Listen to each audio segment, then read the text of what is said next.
Assalamu alaikum rahmatullahi wa barakatuhu. E bandiraɓe sehilaɓe jangiyankoɓe, en garti e windande men wattindinde hande. Ne wayno limtongo timmi hande. Windande wattore 28 ko ɗo haaɗi hande. Dental Dina TV hande oɗon janga yanara e Jubriya nandi ko jahata. So adima e bindol ene wiya Jubriya, hakkunde bindol Jubriya. Ayɗo sara ɗo ko ɗo wite yanara, alama wondi hay goto yanara. So wayni waɗi ni tan ene wiya yorit yorit yorit, wonango fi yorit. Ayi ɗum ɗo yorit. Wadde wotan tan ko Jubriya e yanara yorit. Ɗum tan nanta e Qur'an he jange toon. Ma woni Jubriya, ma woni yanara, walla yorit, fof noon yaltani Jubriya oɗo. Ko heddi so adima yo windire ni, hakkunde bindol yo windire ni, sara bindol yo wani, alama wondi hay goto yo wani. To wayni ne wiya yorit, fof so rendi yaltani Jubriya yanara. O tan jangete. Qur'an o dow ha less ko Jubriya tan yanara yorit woodi. Jubriya yanara yorit ari arde. Ɗum tan nanta no haali toon. Yanara walla Jubriya walla yorit nani. Ɗo woni yorit, ɗo woni yanara, ɗo woni Jubriya. Wadde paama so adima e bindol Jubriya e ko ya mbiɗa. Jubur ay ba wonno gotel, a ɓeydi gongel wonti Jubriya. Nde wonno gotel nde ko jubru ba mbinoɗa. Ɗiɗi so wayni ɗiɗi tan wonti Jubriya. Ay ɗo Jubriya, ay ɗo ko ya mbiya nara, ay ɗo ko ya mbiya nara, ay ɗo ko yo yorit.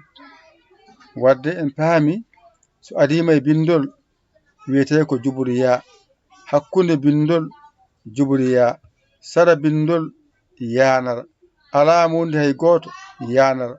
So wayni yorit, wadde ene wayno en timmini ko wiyete limto men Qur'an Arab.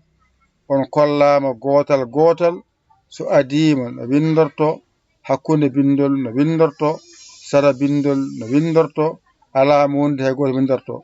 Hankadi en timmini kadi batte allol gotal, taw alluji ɗe so gari en tonganma ko jangunoɗa ko. Ɗon mbawata andude ko jangunoɗa ko a wawi ɗum walla a wawani ɗum.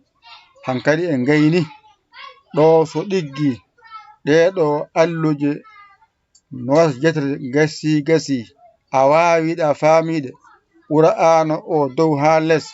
Kala ko winda a jangani ko tama wona ga amen. Kala ko winda a jangani ko tama. Kala ko jiɗa winda ko tama. Heddo masɗe ma nan toon jaha. Hankadi on gayni ɗum ɗo. Ɗo kadi timmi. Ngoɗo heblo ngo timmi hande. Alhamdulillahi rabbil alamina. Fuɗɗinoma bismillahir rahmanir rahim. Timmi alhamdulillahi rabbil alamina. Heddino ko kalnomi ko ne wayno on nanani, on jaɓano mbaɗani. Mi wino on oɗo numéro 77 906 14 81 gueɗe puɗɗi jangguinde ha yanama hande oɗo.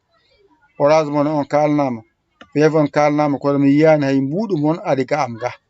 Hade goɗɗo cikko sikka juulata, sikka on gaddi ha heewi, ɗum saabi oɗon janga. On jangi on gayni de, kono gandon kono on gaddani. Wona dental ɗo diina ngal ɗo TV ujunere sappo neɗɗo e temedde capanɗe jeenayi e jeenayi mofti e nder maggal. Taw hande mo kalami ɗo o ene hen, kono noon gandon on gaddani. Ene haali oɗon nana, heddi ko jabde e gollude. Min kam min jaaɓi min golli, on mbino yomin ballu on no jangirɗon no jingirɗon. On jiiya min jaɓa courant, wifi, connexion, min gara e mon, min jooɗo ñallal kurgal, min jahata hay mbuɗu. Komin joom galleji en ñamoɓe yaroɓe. Ene hanno son dawi on keeɓi neldo min foti foof mbiyon waltoro golle jahoje.